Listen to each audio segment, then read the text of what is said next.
Hola a todos, muy bienvenidos, bienvenidas una vez más a este nuevo episodio de Koinonía.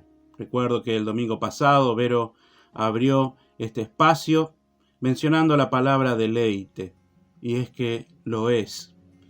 Somos hijos e hijas de Dios y nos unimos el uno al otro en el amor del Padre, y en eso nos deleitamos.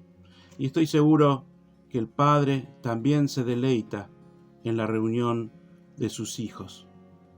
Esta semana tuve un tiempo muy especial, de mucha bendición para mis hijos, para mí, de poder sentarnos un rato libre y poder vernos de cómo éramos casi hace 20 años atrás en estos videos familiares, cuando nos vamos de vacaciones o un acto escolar, en tiempos de iglesia también.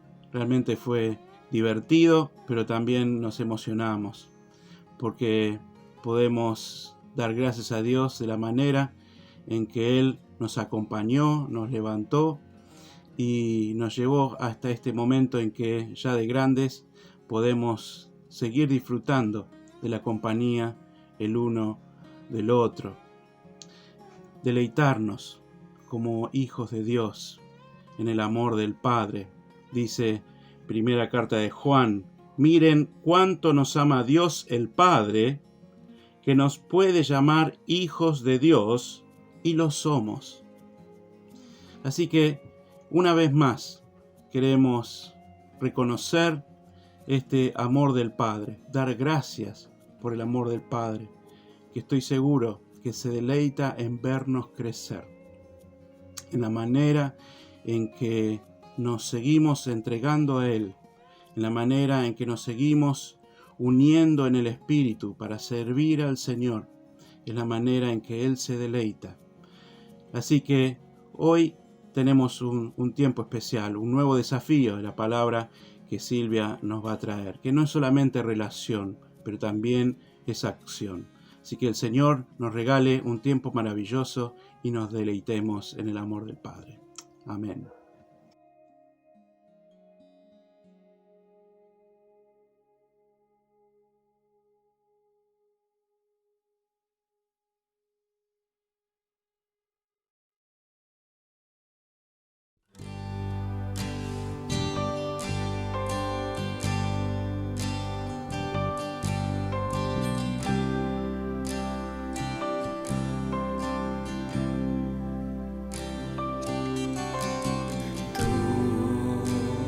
Dios de la creación, digno de adoración, oh Cordero vencedor.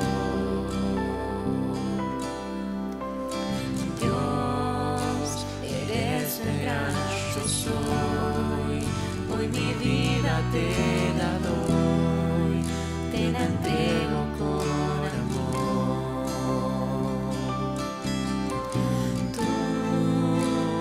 Fuerza y poder, das vida a mi ser.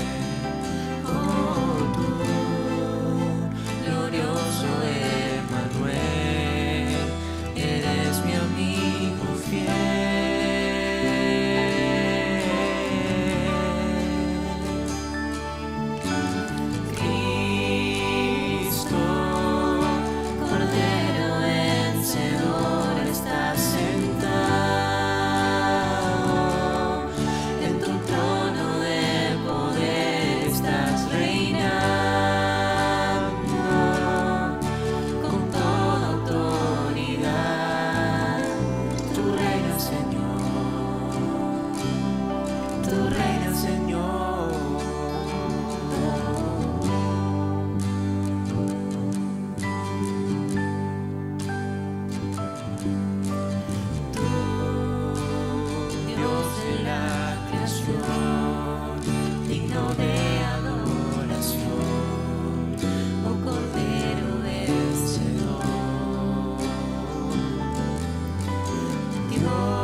soy, hoy mi vida te la doy, te la entrego.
Buenas tardes a todos y a todas. Qué hermoso poder compartir este domingo con el tercer episodio del libro de Santiago. Fuimos confrontados por la palabra de Dios en estos domingos anteriores y vamos a seguir pidiéndole a Dios que nos siga hablando a través de esta carta. ¿Sí? Un saludo muy especial a toda la comunidad del Buen Pastor en Villa Devoto y la comunidad de San Pablo en Bahía Blanca y a todos los amigos que nos están viendo por YouTube. Muy bien, vamos a empezar. Voy a hacer una breve introducción. ¿Quién es Santiago? ¿Por qué escribió la Biblia? ¿A quién se la escribió? Y luego bajarlo a nosotros, qué es lo que Dios nos quiere decir a través de esta carta. Primero, Santiago es el hermano de nuestro Señor Jesucristo. Quizás en algunos otros textos vas a leer que es Jacobo, porque Santiago es la contracción entre Santo Jacobo, o sea que la contracción quedó en Santiago. No era parte, al menos en los inicios del ministerio de Jesús, porque Juan 7:5 nos dice que ni aún los hermanos creían en él, ¿sí? Engloba a él y al resto de sus hermanos. Pero Pablo nos da inicio en la Escritura que luego de la resurrección Jesús se le aparece, a él específicamente, a Santiago. Y luego se convierte en un líder prominente de la iglesia en Jerusalén. Pablo se dirige a él dándole reportes y es la voz hablante del Concilio de Jerusalén, Hechos 15, como uno de los líderes principales. La historia nos habla de él también, fuera de lo que es el canon bíblico, nos habla de que Santiago era llamado Santiago el Justo o Santiago el Piadoso. También se menciona que le decían rodillas de camello, porque él doblaba sus rodillas para orar y pasaba tanto tiempo orando que sus rodillas, la piel de sus rodillas quedaba encallecida. Así que llevaba una vida piadosa, humilde, profundamente espiritual y con un gran corazón pastoral, como vemos en toda la carta. Se relaciona esta carta con el Antiguo Testamento y con otros libros del Nuevo Testamento. Con el Antiguo, con la literatura sapiencial, por ejemplo el libro de Proverbios, que es un libro muy práctico. Y con el Nuevo Testamento, específicamente las palabras de Jesús, el Sermón del Monte.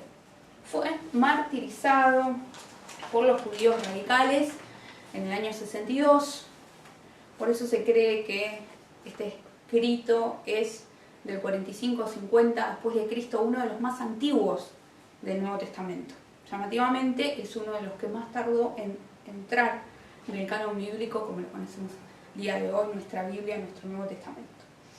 Él escribe a las 12 tribus de Israel, como vimos en los primeros versículos, es decir, a todos los cristianos, por eso se llaman que estas cartas son universales para todos. Y él les estaba escribiendo a los que estaban dispersos por causa de la persecución, porque en ese momento la Palestina de esa época, gobernada por el Imperio Romano, perseguía a los cristianos.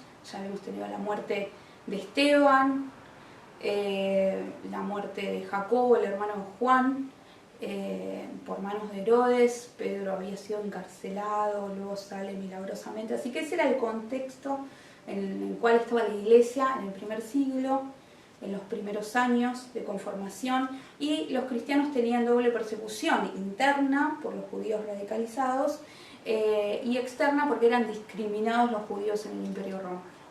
Así que Santiago les escribe para animarlos en la fe, para que se mantengan firmes frente a las pruebas, como ya vimos en el primer episodio, frente a las tentaciones, como vimos en el episodio anterior. Y hoy vamos a ver frente a situaciones de injusticia donde queremos saldar con ira, con enojo, y el rol de la palabra en la vida de un cristiano.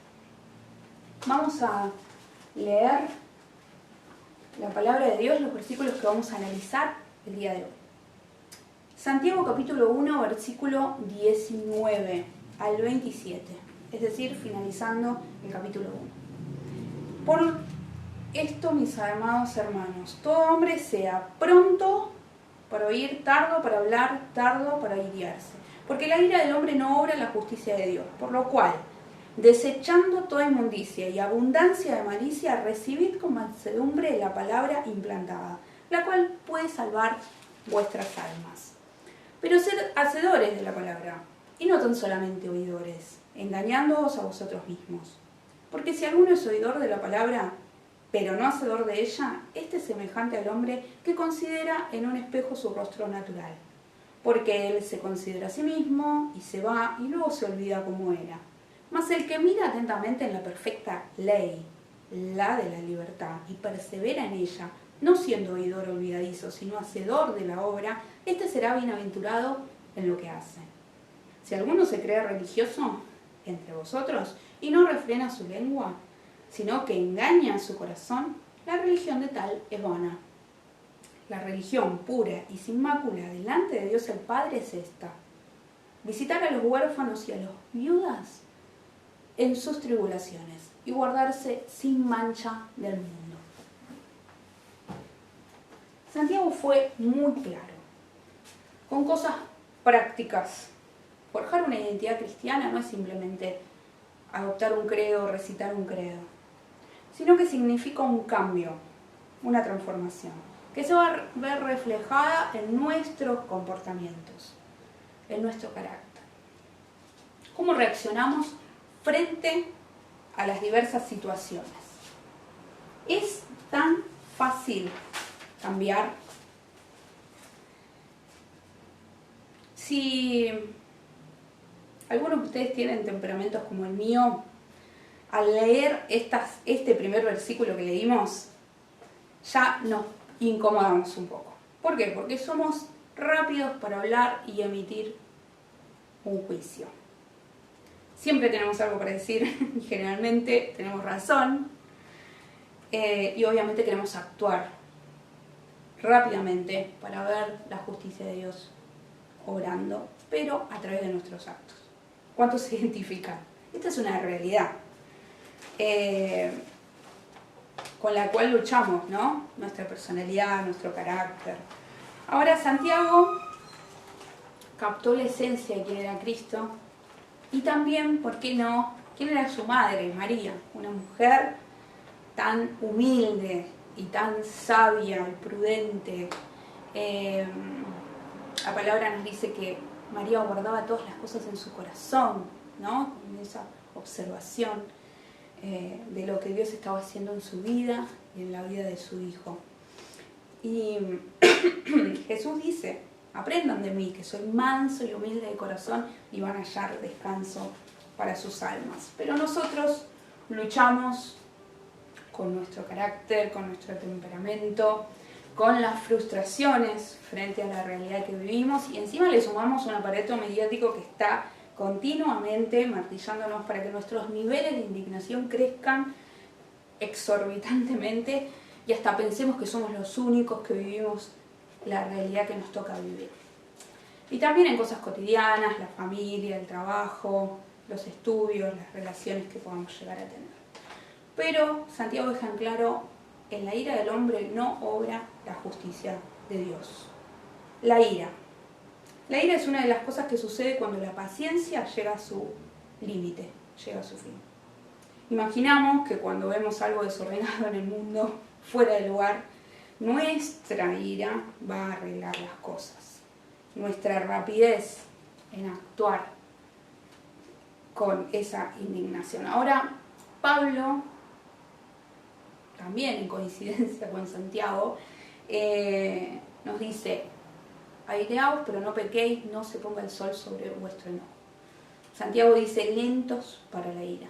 Es decir, que hay una cierta cuota de ira en la cual no se cae en pecado. Pero queda claro que la forma de obrar de Dios no es tomando nuestro enojo, iniciativa, y generalmente ira desagradable, sino que la forma en la que Dios obra es por medio de su palabra. Lo vuelvo a repetir: la forma en la que Dios obra frente a una injusticia es por medio de su palabra. En pasajes anteriores que vimos el domingo pasado, Santiago utiliza la figura de Dios dándonos a luz como nuevas criaturas, como el comienzo de su nueva creación. Y acá, en estos versículos, vemos la palabra de Dios en términos de algo que se siembra, que se planta, produciendo una cosecha fructífera. Recibir con mansedumbre la palabra implantada, para que dé fruto. Ahora, ¿qué tenía en mente Santiago cuando hablaba de la palabra de Dios? Porque ellos no tenían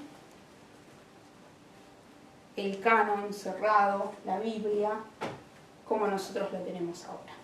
Santiago, como buen judío, conocía todo lo que para nosotros hoy es el Antiguo Testamento. Por eso una clara referencia a ellos, principalmente con el libro de Proverbios, y luego con el concepto de ley, y las palabras de Jesús, obviamente. Por eso tenemos este fuerte vínculo con el Sermón del Monte. Pero algo que me gusta resaltar es que el concepto de la palabra de Dios es la encarnación misma que es Jesucristo, como persona. ¿Cómo habrá sido la conversión de Santiago? De su persona, del no creer al ser lo que se convirtió, ¿no?, en un gran líder. Él se encuentra con el Cristo resucitado y es transformado, ¿sí? Era un hombre confrontado con la realidad del Jesús histórico, su hermano, parte de la familia con el cual había convivido, o sea, él convivió con Jesús, y de golpe Jesús se convierte en un maestro, como que las multitudes lo siguen, su ministerio, la fama que Jesús generó en esos años, como habrá impactado en la vida de Santiago, y también en la vida de su madre, que María lo seguía a Jesús, hasta llegó a estar en el momento de la crucifixión, viendo esa cruda realidad. Así que Santiago tiene un proceso de conversión impresionante, ¿no? De no creer al creer, al ser testigo de la resurrección y al convertirse en un líder prominente, ¿sí? Por eso yo creo que Santiago habla con mucha autoridad y cuando leemos este escrito tenemos que tener presente esto, ¿no? Su vida. Seguimos en el texto y encontramos una clara referencia a Mateo 7, donde el Señor Jesús habla de los que son prudentes y construyen su casa sobre la roca, es decir, los que escuchan la palabra y la atienden, construyen su casa sobre la roca, no así los que se olvidan de la palabra, son como aquellos hombres que construyen sobre la arena, es decir, vienen las dificultades, viene el mar y deshace todo, pero el que está sobre la roca permanece firme. Él toma una figura para hablar de ser hacedores en contraposición a ser oidores de la palabra simplemente. Y va a tomar una figura del espejo. En esa época no era común que la gente tenga un retrato de su persona, no existía la fotografía, si alguna vez tuvieron acceso a ver el reflejo de su persona en un espejo, claramente se iban a olvidar, ¿sí? No tenían 20 espejos como nosotros tenemos hoy por hoy en la cartera, en el baño, en la pieza, en el living. Así que toma esta figura interesante y dice, es así, es mirarte al espejo y olvidarte, para los que oyen la palabra de Dios y no la ponen por obra. Y él habla de la observancia de la ley, cómo soluciona esto, ¿no? Tenemos que ir a esa ley, pero la ley de la libertad, la ley que potencia nuestra libertad. Nosotros a veces pensamos que las leyes restringen nuestra libertad. Las leyes de tránsito, ¿sí? Si nosotros no tuviéramos las leyes de tránsito, salir con un auto hoy por hoy sería muy peligroso. Estaríamos yendo a 20 por hora porque no sabríamos qué puede pasar adelante. El hecho de que tengamos las leyes de tránsito vigentes y que las respetemos hace que podamos andar con libertad y utilizar nuestros automóviles a la máxima capacidad. Uno puede tomar una autopista, ir al máximo de su velocidad sabiendo que nadie se le va a venir enfrente. ¿Por qué? Porque hay leyes que dictaminan el manejo. Y nos tiene que quedar esto, ¿no? Que la ley no viene a privarnos de libertad, nos ayuda a poder cumplirla y vivir en libertad y potenciar esa libertad, ¿sí? Así que Santiago en toda la carta va a seguir escribiendo en esta línea, pero siempre va a interpelar al hecho de que tenemos que dar fruto, ¿sí? Si realmente estamos en la fe, si realmente nos hemos encontrado con el Cristo resucitado, es el único, Cristo es el único que puede transformarnos, darnos salvación, convertir una vida llena de ira, de indignación y frente a la injusticia a una vida prudente, sabia, sobria, con mansedumbre, que cuida su habla. No me voy a meter ahora en este tema porque más adelante se va a hablar en profundidad, pero esa vida transformada es una vida que termina afectando a otros. La verdadera religión es atender a las viudas y a los huérfanos, a los más vulnerables. Es la consecuencia de una vida transformada, dar fruto. Y una iglesia, una comunidad que cumple la palabra de Dios, que ha tenido un encuentro con Cristo, que son personas sabias, humildes, que caminan cumpliendo la palabra de Dios, que son hacedores, no solamente oidores, ¿sí? Reflejando la persona de Cristo. La transformación desde nuestro interior, no solamente de lo que se dice, sino de lo que se hace.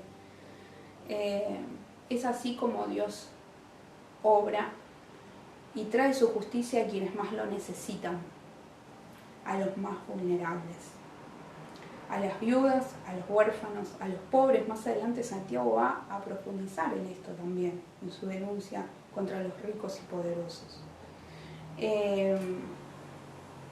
Que nuestras vidas sean un reflejo de Cristo, que nuestras vidas sean un reflejo de su carácter, que nuestras vidas sean un reflejo de su gracia y de su justicia. Porque muchos sufren en este mundo. Los más vulnerables esperan recibir alivio, esperan recibir consuelo, esperanza y salvación. Que Dios nos guarde del mundo y nos permita ser parte de esta respuesta que los más vulnerables necesitan.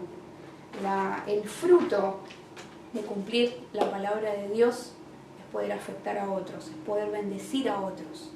Y es ahí donde encontramos la verdadera felicidad, las bienaventuranzas que habla Cristo y que habla Santiago, porque dice dichosos, bienaventurados. Vivamos esa vida, pidámosle a Dios ser hacedores y construyamos sobre una roca firme que es Cristo, la palabra encarnada. Que el Señor te bendiga en esta semana y que Él nos siga hablando a través de esta carta.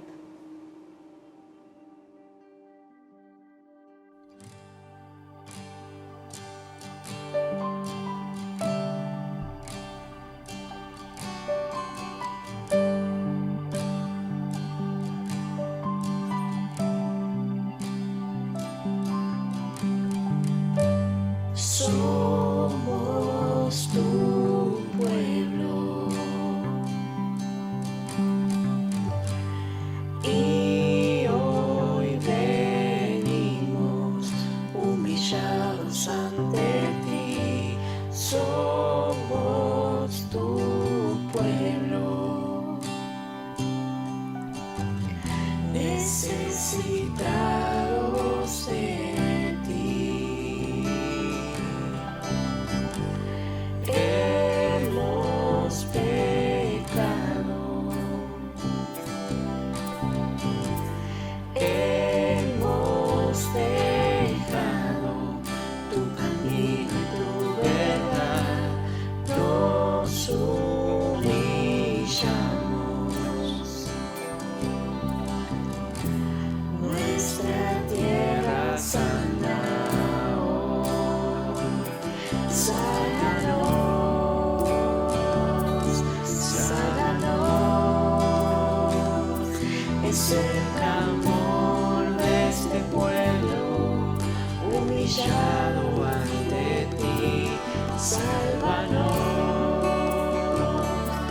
Sálvanos, es la oración de tus hijos, postrados ante ti. Sánanos, sánanos, sánanos.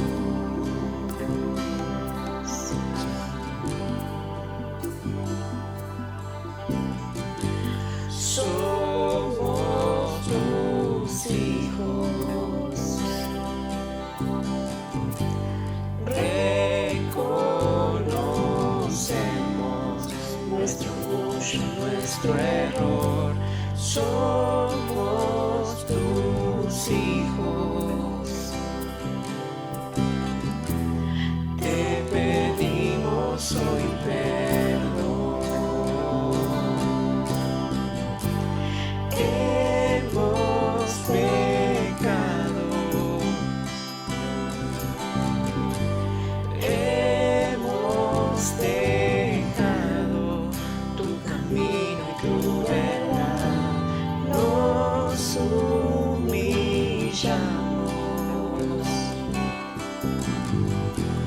Nuestra tierra sana hoy, sánanos, sánanos. Es el clamor de este pueblo humillado ante ti. Sálvanos, sálvanos. Es la oración de tus hijos, postrados ante ti. Sánanos, sánanos, sánanos, sánanos.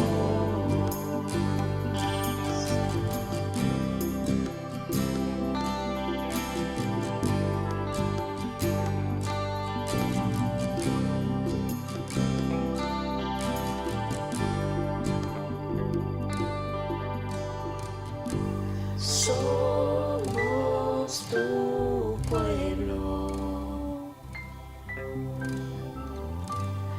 y hoy venimos humillados ante ti. Somos tu pueblo, necesitados de ti.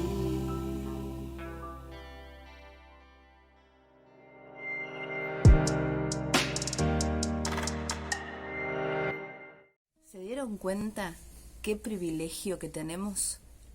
El privilegio de poder escuchar libremente la palabra del Señor, poder compartir libremente lo que dice la Biblia, poder tener a alguien, como hoy lo hizo Silvia. Muchas gracias, Silvia, por tus palabras, por tu búsqueda, para que el Señor hable a nuestro corazón a través de la Escritura.